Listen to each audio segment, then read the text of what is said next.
Hej, Sergio. Jeg vil bare lige sige hej.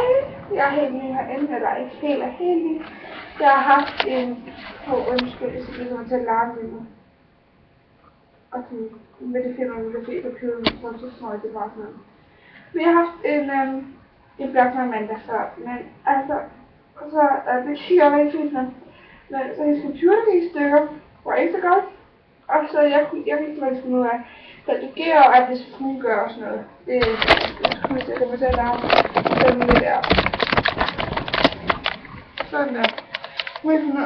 Jeg kan ikke finde ud af at redigere og sådan noget. Og så tænker jeg, hvorfor kan de prøve det, indtil vi sådan kan lave en blog sammen. Så jeg har min egen blog, indtil hun, får sin computer igen og alt det der. Håber det er okay, håber ikke hun bliver sur og sådan noget, det tror jeg ikke hun gør. Men hvis man synes at den her video, det er ikke noget ondt eller noget, det er bare ting. Prøv selv bare lige indtil at du får din computer igen, så vi kan lave det sammen. Fordi jeg vil ikke miste at være med at lave det med dig.